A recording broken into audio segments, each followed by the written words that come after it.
around. Many of us stand the chance of becoming victims of globalization, not the shakers and the movers. That a great man was asked, how do you bring up children? And he said, the first is by example, the second by example, and the third by example. What are the top 10 things? Albert, I should confess to you, it's a very difficult subject you're handling. If you ever found Kelly anywhere, system has two. The three legs of those two are faith, truthfulness, and enjoyment. Please don't pull any of these legs out. If you do, you will fall. 10 years of reviewing the past, situating the present, and predicting the future. Springboard, your virtual university, matriculates at 7 p.m. and graduates at 8 p.m. every Sunday on Joy 99.7 FM. Springboard is a very significant intervention in our national life. The radio program, the virtual university, and the roadshow have become important factors in the development of our human capital. Springboard is brought to you by Legacy and Legacy and Joy FM, and proudly sponsored by EcoBank, MTN, and Central University, with support from the graphic business. Hi, this is Sharon Lecter, co-author of Rich Dad Poor Dad and the Rich Dad series. Remember to keep listening to Springboard, your virtual university with Albert Okran. It's going to help you create financial freedom for yourself and your families. Springboard, your personal value will shoot up. Here's where we turn around. Here's where we turn around. Many of us stand the chance of becoming victims of globalization, not the shakers and the movers. That a great man was asked, how do you bring up children? And he said, the first is by example, the second by example, and the third by example. What are the top 10 things? Albert, I should confess to you, it's a very difficult subject you're handling. If you ever found Kelly anywhere, as people live from digital address GA0993341. Good evening, and with that quote from former American First Lady Eleanor Roosevelt, I welcome you to Joy 99.7 FM and to an encounter with a great mind on Springboard, your virtual university. My name is Albert Okran, and on behalf of the virtual academic board chaired by Comfort, with the support of Matthew, Priscilla, Amos, Emmanuel, and Jojo, I wish you a blessed Sunday evening wherever you are listening from tonight. Springboard is brought to you by Legacy and Legacy and your superstation Joy 99.7 FM.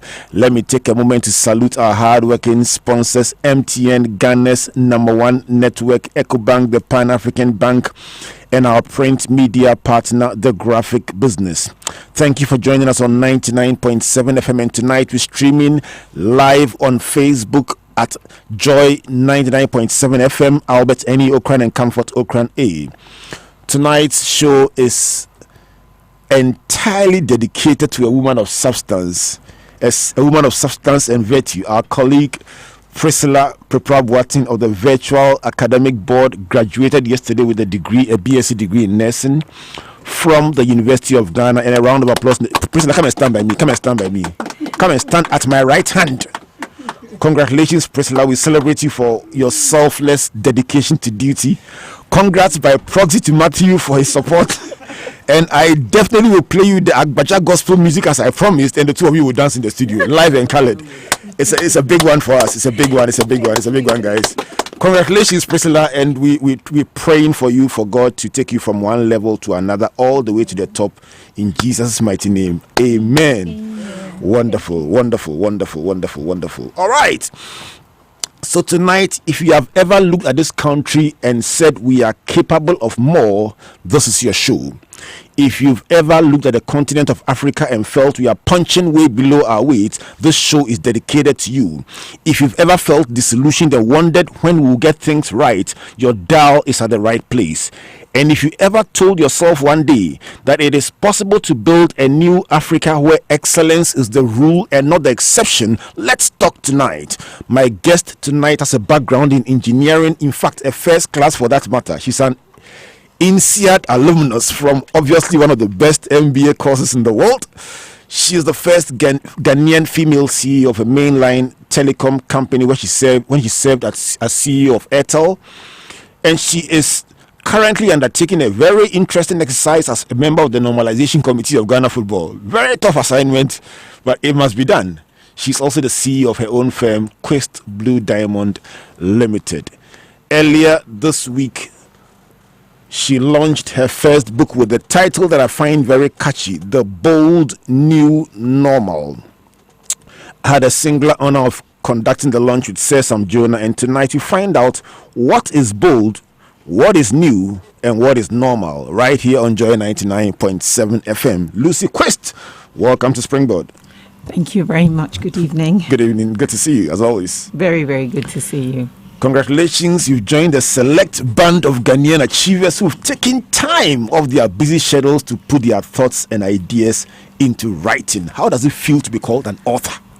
Wow, I have to say it's still sinking in, but I also feel a sense of relief, because I think for a long time I felt that it had to be done, as in the thoughts, when things are in your head and in your mind and you really want to get it out, you want people to hear it, it feels as if there's something stuck in your head, in your throat, and to get it out is a huge sense of relief. And I must say as well, a huge sense of elation by the response that I've received and the support. And I have to say thank you to you and Mrs. Okran for all your support in prayer, in kind, in your substance, you. Thank you for everything. And that's how I feel. I just feel that everybody has come out and said, wow, thank you for this. Let's do this. We'll support you to make this happen even greater. I look, sitting down during the lunch on Thursday and looking at all the significant people who appeared there from all walks of life doing what they did. I personally believe that they were doing it because they were doing it for somebody they knew and believed in and had seen the passion for the cause over the years. So it was an extension of something you've always done.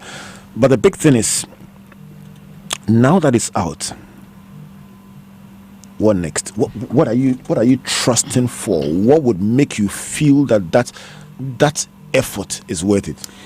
Very honestly, and this is where your opening statement, with the quote from Eleanor Roosevelt, comes into it. Look, we have 1.2 billion people on this continent. Sub-Saharan Africa has 1 billion. You probably have anywhere between 300 to 500 million black people around the world. That's a huge percentage of the world's population that looks like me. And what we consistently have in common is this thing where poverty, not achieving, not thriving through life is ascribed to us. Yes, some of us do well, but as a group, our identity is one of suffering. So what I hope this book will do is not just be something people read and go home, say, oh, that was a nice read, that's interesting. No, I want us to read this and take action. Action that will say that we are going to change not just the story because we're going to say things differently, but we're going to come up with visions of what we want our lives to look like. We're going to really use those visions to change what we say to each other, not just say things like, oh, we're late, so it's what do we say, GMT or something, Ghana me, something. You just say things like, this is who we are. And if we can change what we say, we will change how we think. Right. Once we change how we think, we'll act differently. So I want us to prosper. If we change what we say, we will change how we think. And once we change how we think, we'll act differently. Is that one of the quotes in the book? Yes, it's in there. So fundamentally, I expand on this issue of the link between our vision, our speech, our vision, our speech, our mindset, and by extension, then our actions. Very important. We'll talk about what is bold, what is new, what is normal. But let me go back to every person, every change agent, everyone passionate about a cause sets out to solve one problem.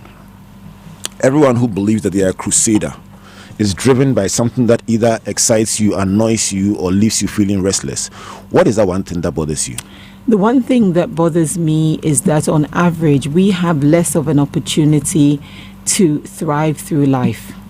On average, we don't have the basics that set a human being up to say that these things are there and the next is for me to take advantage and thrive and enjoy my existence. A lot of us continue to survive through life, and we've got to change that. So for me, that is the drive. Most of our problems and challenges on a global scale boil down to this notion of us surviving. So if you see a young person crossing the Mediterranean to get to Europe, and I talk about it in the book, what they're essentially saying is that my situation at home, in my mind, is so desperate, I don't think that there's opportunity for me. So I'd much rather risk my life to get somewhere else. I don't know what I'm going to see or find out there, but I'm going to try, and I'm willing to die trying to get there. That is really sad. That for me is completely heartbreaking, and it's a fundamental example that has become part of our narrative as a continent. When people now talk to us on other continents, they just think of a continent that's trying to migrate across to another place, which in reality is actually not true. The percentage that do that isn't all of us, of course, because we're still here, but it has become emblematic of the problems that we face, that we're moving, but we're not moving fast enough, and we're not taking our young people along quickly enough with us. Every title is a reflection of the thoughts, the aspirations, the beliefs, the values of the author. I take words very seriously. So when I see the bold new normal, I literally break it down. What is bold? What is new? And what is normal? Let's start with bold. What is it about bold? When you want to shift dramatically, you're going to have to be bold. You can't just want your transformation to come through small bits of incremental change. I'm asking us to do things, positive things that we haven't done before, to boldly believe that we are also capable of self-actualization. We're also equally capable of fixing and creating a world that we believe is possible, the world that we want to live in. We need to boldly now say, enough. You, me, every single one of us are going to do things differently, even if it breaks with what is supposedly expected or we've been told for millennia. It's time to boldly say, you know what? That hasn't produced the outcome that is good enough for me, so I'm going to do something bold and different to produce the outcomes that I want us to have. So I presume then that the new simply means that we must do something different from what we've done before. The new means something that we from what we've done before, but also it's tied with the normal. So all the things I've described previously, we see them as our normal. If there's a disaster and X number of people die, that's how things go for us. And we've almost accepted this normality, which is undermining our ability to thrive. But we say, that's how it goes, and we just carry on. There was a lady who tweeted 3 days ago, and a friend of mine captured it, so I had to go and find the lady and follow her, because her statement starts with Africans wear poverty too well. And the moment I read that statement, I thought, no, I need to find the mind that had the presence of thinking to come up with this. And she goes on to say that because we wear our poverty so well, we're able to tolerate the worst conditions and worst things that happen to us simply because it's the way things are, and we just carry on. So that is our normal. We see things happen, we think this is normal. And I'm saying, park that old normal. We need to move on to something new. Let our normal be that we're not discussing whether we will get access to a hospital or good healthcare. Let our normal not be a discussion on whether our child will have a decent education. Let those things become our new normal, that it's a given. We've solved it. It's a given. You will get decent healthcare. You will get decent education. You will get the opportunity to actually get a job. You will get the opportunity to say, okay, the foundation is there. Now it's on me. I need to work hard. I need to strive. I need to push. I need to make things happen.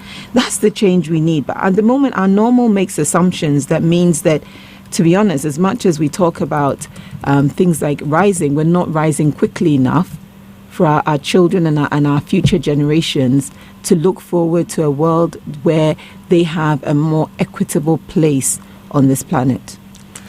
16 minutes past the hour of 7. If you just joined us, the voice you're hearing is the voice of Lucy QUIST, an angry, restless African idealist who believes that we can change the narrative of this continent. And I call her an idealist because I speak for several people who will say, listen, the way our continent is, can we really make a difference? Can we really change something? I'm going to ask you that question when I come back to back to her in the studio. But if you're listening out there, this discussion is about excellence. It's about deciding that, well, we can't just have sporadic, once in a while, stories of achievement that we celebrate and then we go back to the normal of despondency until once in a while a flash appears. We are saying that those flashes must become like a streak of light that is shining everywhere.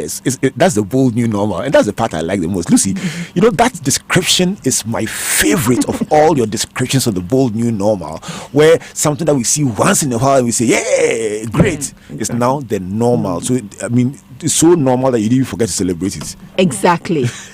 Exactly. And that will be a good thing. Yeah. Absolutely a good thing. Now we're still in that place where anything great that happens, we applaud. And I'm not saying people shouldn't be congratulated when they achieve great things.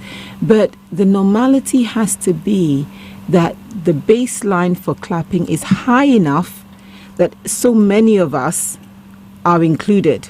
You know, it's high enough, the baseline is high enough, so it's covering a large population, so that the things that we continue, you know, sometimes we even celebrate our ability to have 3 meals in a day. That is not an achievement. KSM spoke about this several years ago when he talked about the fact that when he came from his sojourn abroad, he was surprised to find people clapping when the lights come on.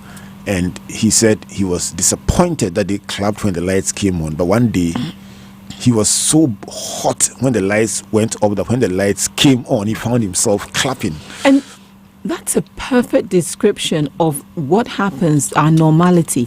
Because a young man I worked with at Eto gave me exactly the same description. He said he had come from abroad, he was living in Ghana. He initially thought power outages were unacceptable until the day he found himself rejoicing when power was brought. And he said to me, you know, he really realized that his normality had changed. So this is the problem, because once something like that is worthy of applause, something as basic as access to power is worthy of applause, then you start to see that your level at which you're playing in your mind is extremely low.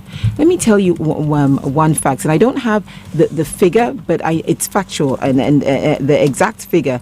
But I saw an analysis that said that if you excluded North Africa and South Africa, the rest of sub-Saharan Africa consumes less power than Spain, one country. You're telling me that almost a billion of us are using less power than a country, off the top of my head, I don't know the population, but it's definitely not even, 100 million in my mind. We could Google it. But do you see the issue? Because if you're using such a little amount of power that you're not even able to provide, then you're saying that for all this almost a billion people, you're not producing as much, you're not manufacturing. It means that your activity level is not consuming power. That is your normal. Yes, I've just been handed some help. So the population of Spain is 47 million. 47 million.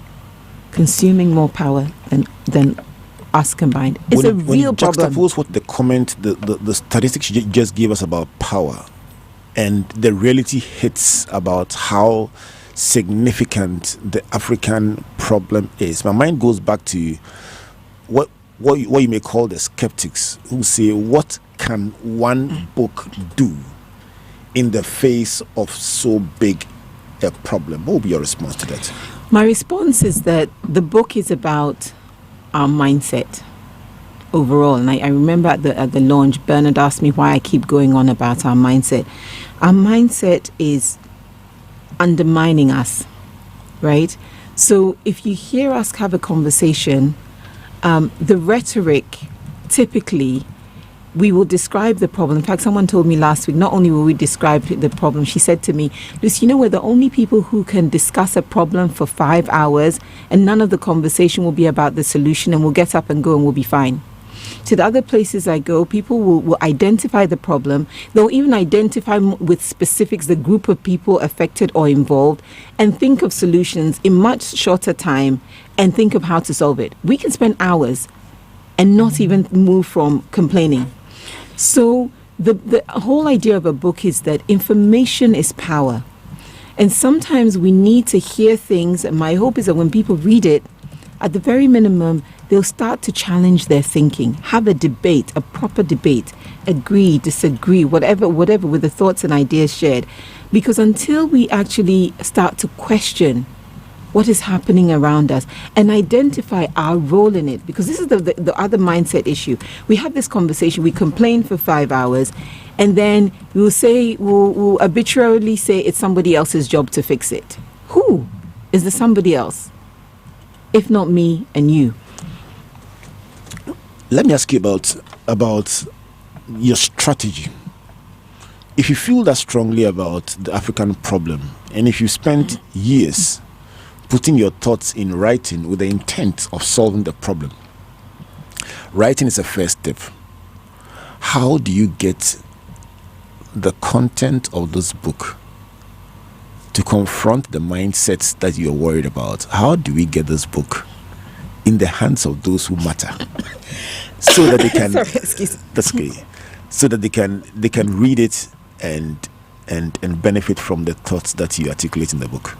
So one of the things I have done very deliberately with this book is focus on a target audience who is, in my mind, a young generation. When I say young, I'm referring to people younger than me generally, because they're what age bracket are you passionate about? I saw from the launch that you were targeting a certain group of people from the interviews and so on. But I think there's a generation that is sort of the generation after me, the ones who are sort of towards the end of their education, early into their careers, who still have the energy, the passion. Lower end 18? Lower end 18-ish, upper end, maybe up to about 35, I'd even say. I guess so. Yeah, they're not jaded yet. They still have enough energy. They need to work together as a collective and say we're going to create different outcomes. Because here's the real problem. And I don't mean to, sometimes, yesterday, my schoolmates and I got together and we were talking about the book. They've been really supportive. And we talked, and then a couple of them said, yeah, but all this starts to, make me feel a bit low and so on. I said, that's the problem. You see, because it gets us down, sometimes the easier thing to do is avoid it and ignore it. But here's the real problem. So the United Nations estimates that by 2050 there'll be 2 billion more people in the world, right? Of those 2 billion, 1 billion will be in Africa. So that 1 to 1.2 billion, those figures that I've just shared, is going to become almost double in just 31 years. The problem is that if today we are scrambling for services, for resources, for the things that the average human being just needs, if we do nothing, can you imagine the situation we'll be in just 31 years? And those people who are 18 to 35 now, they will, the top end of them will just be retiring. So they'll face the initial part of whatever challenges come with this. The 18-year-olds will be smack bang in the sort of people pointing fingers, and then they'll have a whole massive population. I mean, I'll be an old woman, so, but the truth is, we have a real challenge coming up. We have challenges already, but whatever challenges we have now, if we do nothing, it is just going to get so much worse that we won't know what has come our way. We have to face the challenges head on. We have to look them in the eye and say, I am dealing with you. I'm not avoiding you. Right. So if you are thinking of a particular challenge that you have tonight, whether it's poverty, disease, unemployment or dissatisfaction with the state that you are in now, please look that problem in the eye boldly and say the new normal is that I won't run away from you. I will deal with you. I can imagine you staying in your room telling the problem, I will deal with you. And somebody outside wondering what's happening in that room. So I'll deal with you. All right, it's 26 minutes past the hour of 7 o'clock. If you just joined us, it's a conversation with Lucy QUIST, the author of The Bold New Normal. We are trying to unravel the problem the book is trying to solve, what is making her angry, and really, can we take on the behemoth of Africa's big problems and solve them, and how much contribution can one book make? And so far, Lucy says that if we change how we speak, we will change how we think. And once we change how we think, we will act differently. And that is definitely something to begin our journey. She says our narrative is one of survival, little opportunity, and very slow movement. And that's got to change. And so she's saying that our normal cannot be discussing that we can't get good education, good healthcare, and good access to services. We must move beyond that normal. She says one tweet about Africans wearing poverty too well upset her and told her we can do better. And so the last point she made that we just before this break is that we are projected to have another billion added to our current population by the year 2050. And if we can't feed ourselves, clothe ourselves, and take care of our health, how do we do that when the number doubles? If you feel the same way about this issue, the number 02499995555, send us a text. I almost said a tweet. Send us a text message. Let's talk. You also can post your comments on the trail in our Facebook stream, or send us your message on any of the social media platforms you're trending on. So yes, we want to find out, do you think these problems are solvable, and how can we get the bold new normal to be a part of our everyday lives wherever we find ourselves, not just one or two spots of brilliance and excellence, but something that is the normal wherever we find ourselves. I'm going to take a brief break. When I come back, we'll begin to chart our way forward. One thing Lucy has said that has provoked me is that we can't spend all our time talking about the problem. How do we solve it? We'll engage all of us in a big conversation. How do we move this forward? What assets do we have? How do we make this happen? Listen, it's not about the fact that, we've been at that for a long time. We know that, but how do we move this forward? Are you going to join us, move it forward? Or we'll keep saying, well, that is how we've been and that is how we are. Let's see how we can move this. But this evening, I made a promise that I will play Agbaja Gospel. And the Agbaja Gospel is dedicated to Priscilla Prepra-Boateng, who graduated yesterday with a BSc in nursing. And as a dedication to Priscilla, she and Matthew will dance the Agbaja in the studio. So please, Matthew, give me the Agbaja Gospel. This goes to Priscilla and to everyone else celebrating your birthday today. This is yours from all of us here at the Virtual University. All right, let's go.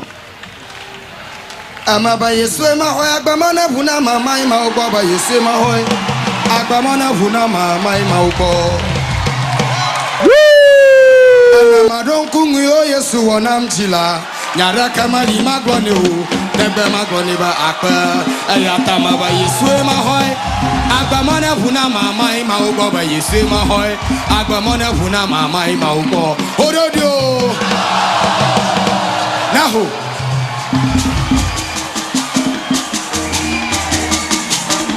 naho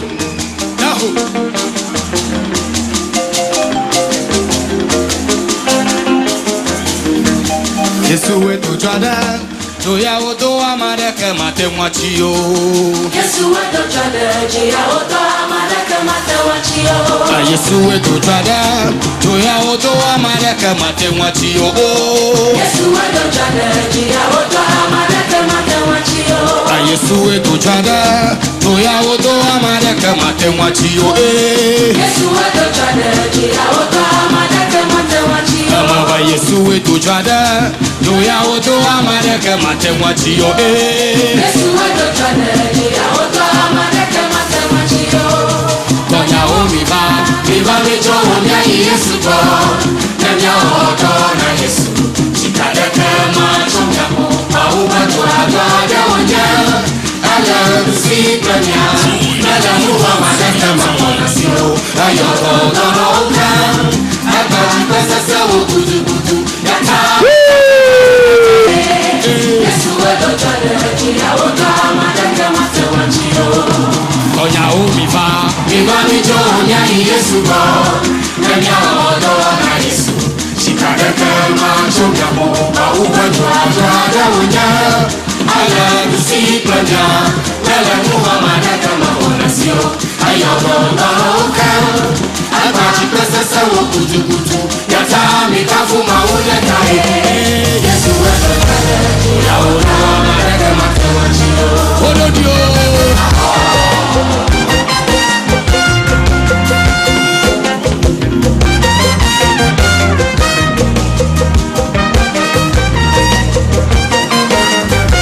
Nice, I tell you. Charlie, Priscilla, I'll play this again next week. Next week, we'll dance again. I'm telling you. Hey, oh.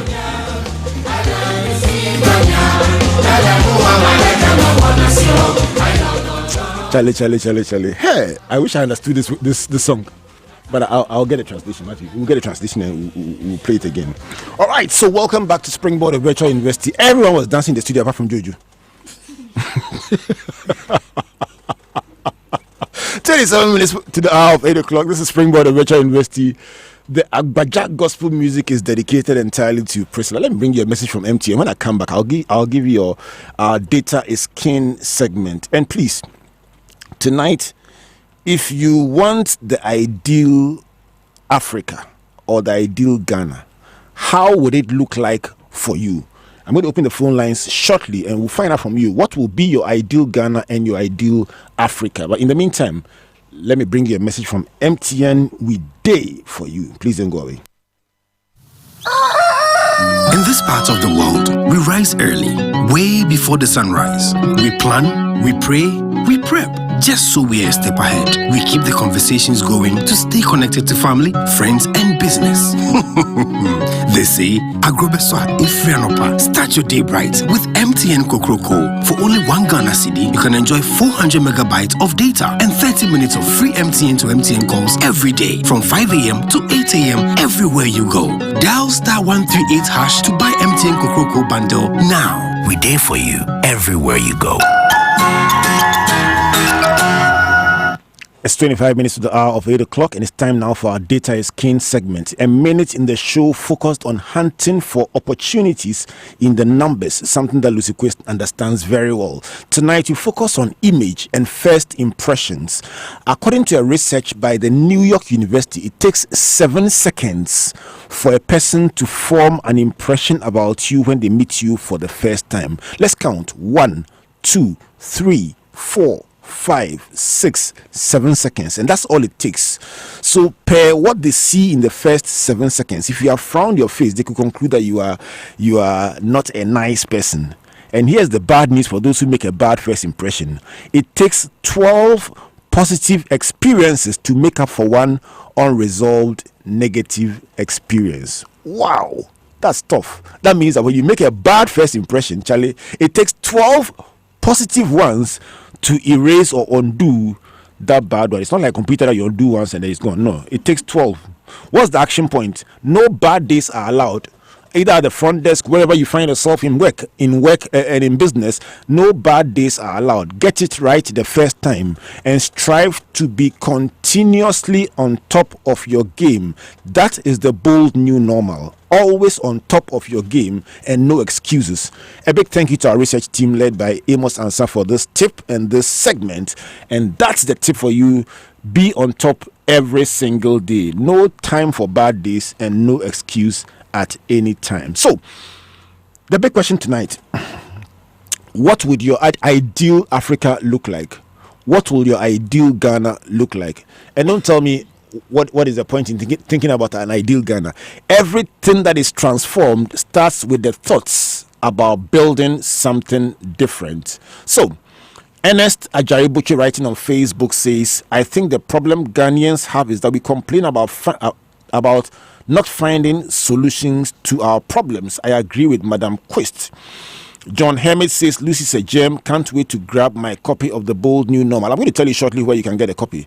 All right. And so Nana Aredamwa says, enjoying the chat. Reverend Joyce Ayi once said that the issue is not the African mind, but the mindset. And that's what Lucy's book challenges us on. So tonight, if you are a friend of Lucy, a friend of Springboard, a friend of Ghana, a friend of Africa, a friend of what is right, call into the show. Let's talk. What will the bold new Ghana look like for you? What will the new Africa look like for you? Let me open the phone lines now. Let's hear from you, please. 0244 340 0302, sorry. 216541 030 216541. If you had the power in your hands to change this country and change this continent, what will the new Ghana look like for you? What will the new Africa look like for you? I'll tell you what I want. And it's very simple. I want 3 things to be taught right from nursery. Lucy, I want entrepreneurship, I want talent development, and I want investment to be taught right from nursery. Somebody called me in Takoradi. I was speaking in Takoradi a couple of nights ago, and said, what do I think about the new curriculum? I said, any effort at improving the curriculum is encouraged, but my ultimate is when entrepreneurship, investment, and talent development are taught at day nursery. And people ask me, how can this be done? I said, my first lesson in investment, nobody mentioned the word investment. I was first in class, and my mom took me to Kingsway shop and said to me, this pair of shoes, choose the pair of shoes you like. And I saw a brown ankle high shoe, and I pointed to that one. It was 39 cedis. She said, you can have it. Just when I stretched my hand to take the shoe, she said, do you know how much 39 cedis in the bank can be in 1 year? And she explained how much it would be in 1 year. I left the shoe. That was my first lesson in investment from my head teacher mother. She didn't have to mention interest rate, nothing. Do you know how much this will be in 1 year? And for me, that was my first lesson. I think it can be done, and that is my belief. Exactly. So that is my bold new normal, an Africa where investment, entrepreneurship, and talent development are taught right from nursery. All right, the number to call 030-221-6541. Call into the show. Let's talk about the Ghana you want, the Africa you want. Don't tell me some very, very wild economic theory. Just tell me what will make you happy. Jojo, what will be the Ghana you want, the Africa you want? Matthew, what will be the Ghana you want, the Africa you want? Call into the show. Let's talk. 030-221-6541. Lucy, do you dream about these things? Oh my goodness, dream. I don't only dream, you know, I think that's part of the reason why I had to write the book, because I'm constantly thinking about these things. I can go to a supermarket and tell you what I see needs to change in the bold. And let me give you one very good example, because everyone knows that, you know, I'm a mom, a wife. I will go to the supermarket. I go to a supermarket and I see an aisle labeled as ethnic when I'm in Ghana, and that is the aisle that's supposed to sell food from my country. And for me, that's just wrong. First of all, the whole notion of even an ethnic aisle elsewhere in the world, I disagree with, but that's elsewhere in the world. But in my own country, my food is relegated to an aisle that's ethnic, that's limited, and everything else should be from somewhere else. I heard you talk about local content at the lunch. It's just wrong. For me, that's just wrong. That for me is it's a mindset thing, because if I go into a shop in Ghana, the first thing I should see is things that come from this continent. And then the rest should be one aisle that says rest of the world. You're powerful, I'm telling you. All right, let's see our first caller. Hello, good evening. Hello, good evening. Your name, where are you calling from, please? No, this is Samuel. I'm calling from Ashutari. Samuel, what would be your ideal Ghana and your ideal Africa?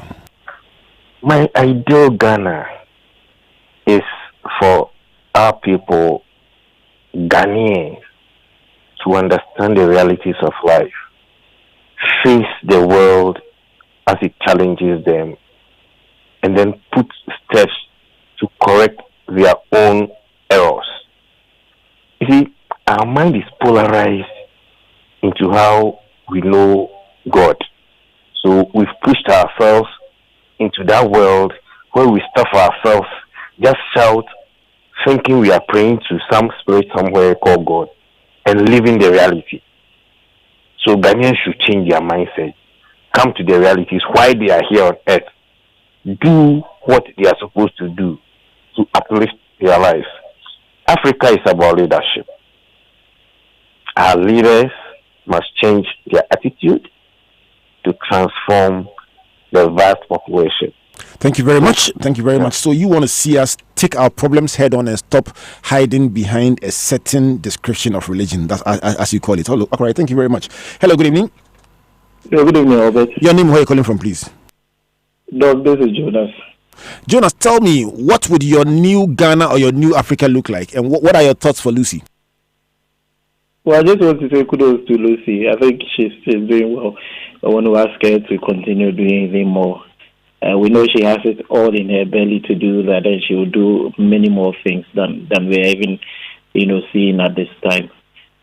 But on the new Ghana, I think basically it's a Ghana that enforces laws, not just make the laws.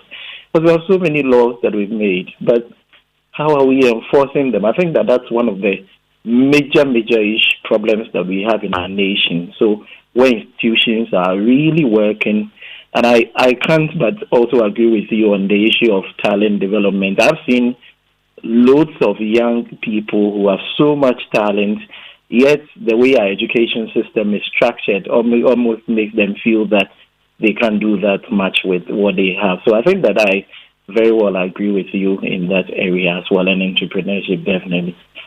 Thank you very much. Thank you, Jonas. It's the reason why we have redefined Springboard to bring talent on board big time as one of the things that we are hunting out there for and investing in. And we think that we must contribute our quota to solving the problem the way we believe it can be solved. So we are big on entrepreneurship, we are big on investment, and we are big on talent. And in our own way, we are creating the forum for people with talent to be helped to do well. Precious Jijafu Aklome says, feeling motivated hearing my mentor, changing my mindset changes the narrative of Africa.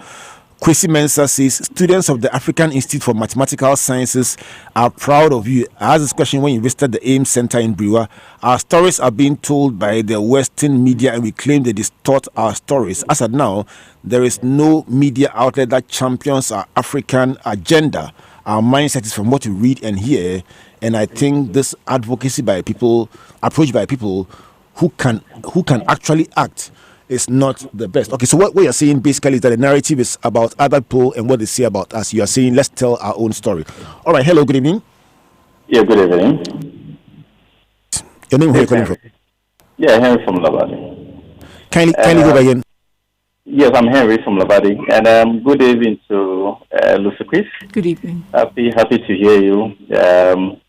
I want to see in Africa and Ghana, whereby our leaders will focus more on IT and agriculture. I personally wish that the JSS will focus more on the technical aspects of it. More or less, you go and they say someone is studying Greek, and you'll be surprised in the SS level, the person even doesn't know some of the plants or how to even plant a maize.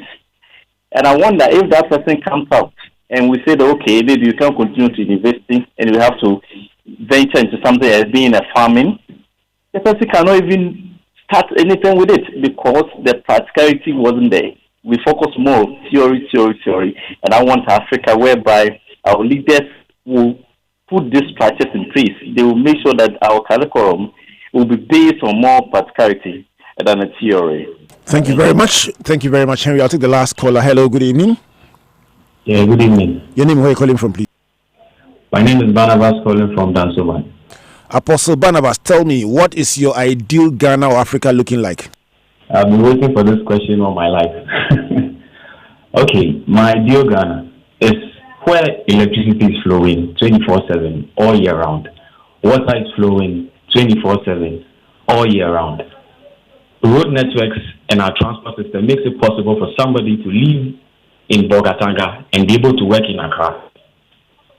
My ideal Ghana is one that encourages individual genius, where it's not where you come from or what language you speak, but what you are made of. It's where the system makes it easy for you to identify what you have and then go at it and then develop your own self. And one way or the other, let it trickle into the economy.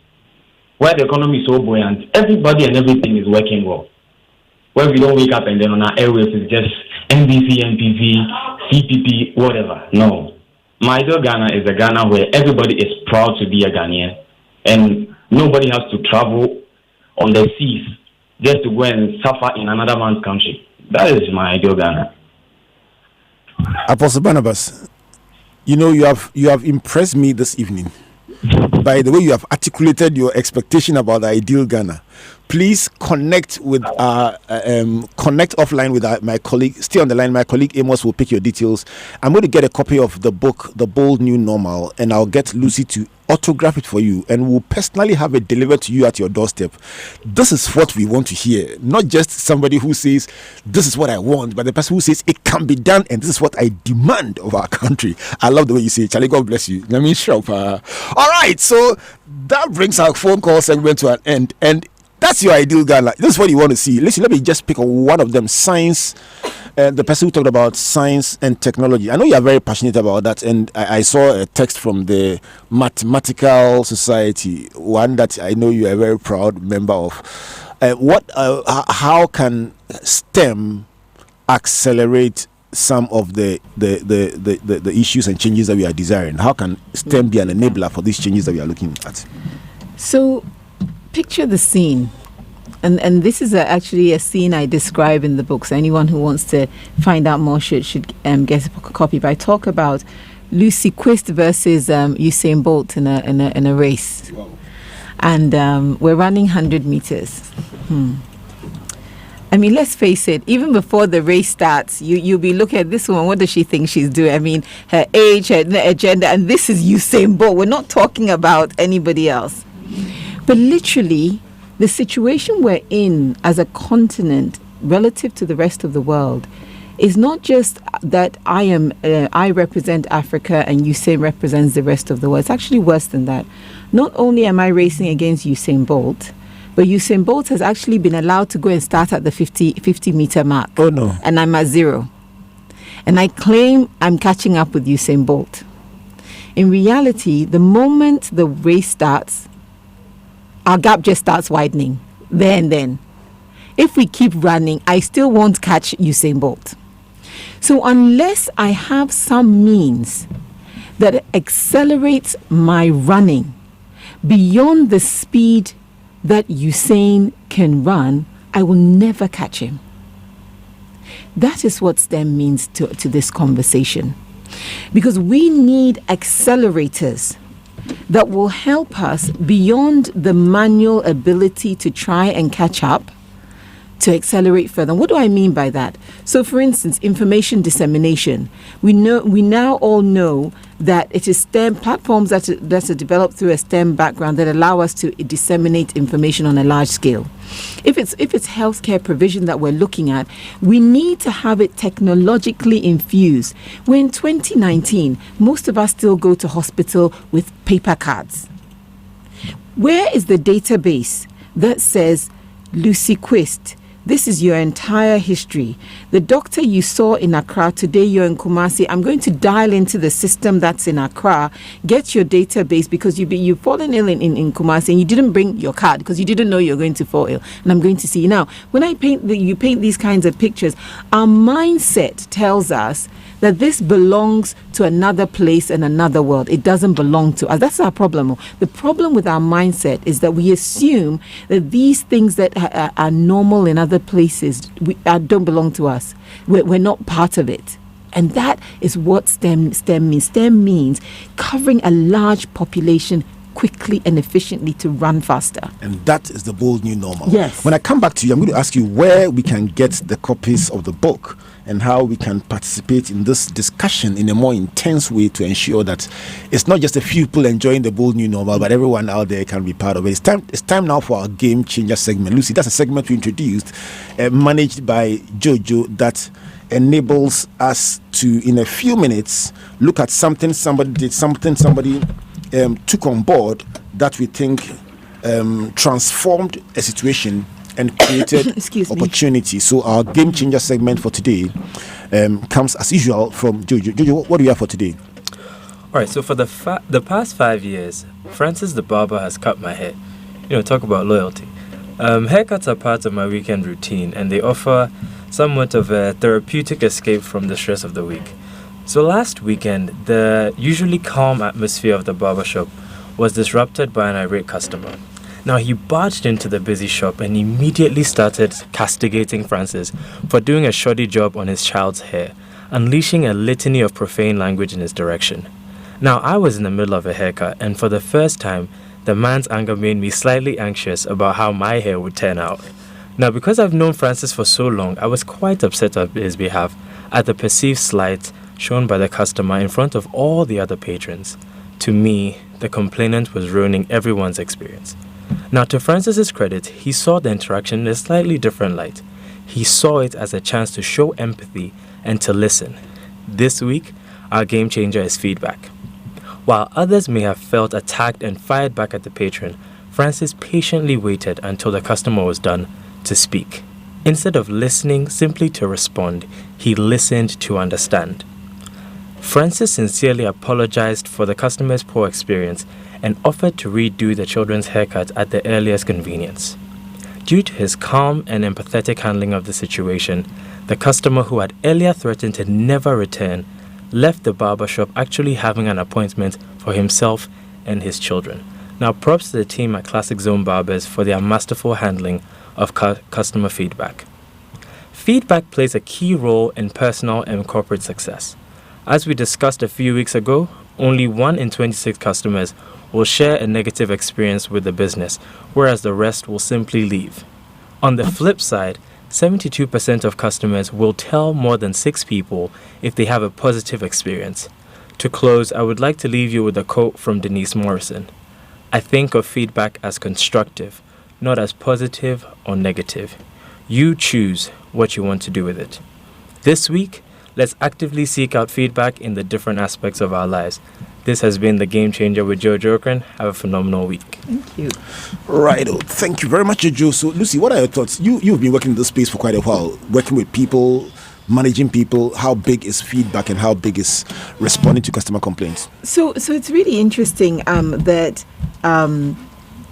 when, in my experience, so we're talking specifically in Ghana.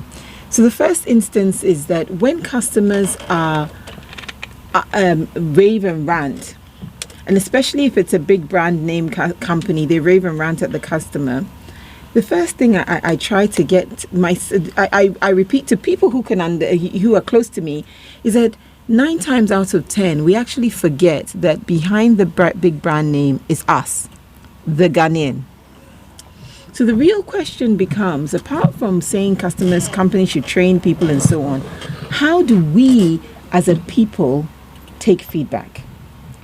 And unfortunately, a large majority take feedback, and a complaint especially, but more so feedback, as an affront, that they take it more, you said constructively, and the person said it's just feedback, but we take it as though you're challenging my knowledge, my ability, my skill, my know-how, all the negative things. And it's almost as though that one person's feedback suddenly undermines your decades of living and all that you've learned. And we need to reorient our minds to the fact that actually to continually grow, make progress, improve as an individual and as a people, we need feedback. It is not a bad thing. Thank you very much. We need feedback, and one of the feedbacks I would like to give our customers is about how they can get the book, The Bold New Normal. Where can they find the book if they wanted to participate in the book, in this experience? So, from this week, we'll start having it in physical stores, and I'll share that on my social media. But for now, we have it all online. So within Ghana, you have 2 options. You can go to q-shoponline.com. or you can go to booknook.store, and both will provide you with delivery options. You can, if you're not in Ghana and you're listening around the world, we're on Amazon, on all the Amazon sites as well. Or you can call or WhatsApp in case you've forgotten some of this message or you're having any trouble. You can call or WhatsApp on 050 715 2220. 050 715 2220. Right, thank you very much. So that's the number to call. We will keep these numbers within reach on our various social media pages. So, and this is the copy of the Bold New Normal. So this is the book. Find it, get it, read it, and participate in this discussion. It's going to percolate into every discussion we're having around this time. The Bold New Normal. How we'll do things differently. I tell you something. It's more than just a book. It's a movement. And we at Springboard are very excited to participate in this movement, getting us to believe it can be done. I'm going to come back to you for your final thoughts, Lucy, in just a minute as we close. So, nothing around us just happened. Somebody visualized it, planned it, and created it. If you go to an interchange in a fancy country, somebody planned it. So everything is planned. So my final thought is that let us visualize what we want this country and this continent to look like and do it and believe it and do it. Right. We have to do it, and not just the proverbial leader. I am a leader, you're a leader, everyone is a leader, because we have something we're responsible for and we've got to make it happen. Lucy, keep this going, because you have no idea how far we could go with one determined person who says it can be done. We'll continue this conversation as you can expect, and we trust that the voice of Lucy QUIST through your writing and through these interactions will make a positive dent on the history of our continent. A special good evening to Dr. Amma Chiriwa Edwin. Today is your birthday. Enjoy this one. Your birthday is this weekend, actually was yesterday, but enjoy this one. And then also Enyonam Kumsin, the wife of my brother Nana Aban Kumsin. You guys had a naming for your beautiful daughter Mercedes yesterday, and so this song is for you, Enyonam and Nana. And of course, today is your birthday, Enyonam Kumsin. I'm going to play you my latest favorite, the Agbaja Gospel, to close. So enjoy it as well. Coming up next is a Walk with Jesus, and you will want to hear the voice of Amos Kevin Annan, one of the best speakers you will ever find on marriage, being hosted by Reverend Ransford Abose on Work Beyond Wedding Bliss. Enjoy this one. Enyonam and Amateur Widewin, this is for you. God bless you, God bless you, and God bless you. Good night. Amaba Yeswe Mahoy, Agbamana Vuna Mamai Mauba, Yeswe Mahoy, Agbamana Vuna Mamai Maubo. Anamadon Kungo Yesu Wanam Chila. Nyara kamali magwane o nebe magwane ba akpa ayatama ba Yeswe Mahoy agbamona vuna mamai maubo ba Yeswe Mahoy agbamona vuna mamai maubo ododio naho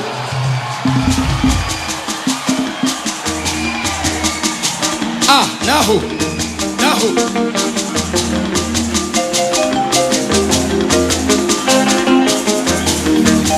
Yesu wetu chada Joya oto amareke mate mwachio Yesu wetu chada Joya oto amareke mate mwachio Yesu wetu chada Joya oto amareke mate mwachio Yesu wetu chada Joya oto amareke mate mwachio Yesu wetu chada Joya oto amareke mate mwachio Yesu wetu chada Joya oto amareke mate mwachio Amaba Yesu wetu chada Joya oto amareke mate mwachio Yesu wetu chada Joya oto amareke mate mwachio Tonya omiba mijo omya Yesu go Nanya oto na Yesu Chikadeke macho nyamo Pauba tuaga ya onya Ala usikanya Nala muwa madeke mabona silo Ayoto dono oka Agbaji pesa sewo kudu kudu Yatami kafuma udetae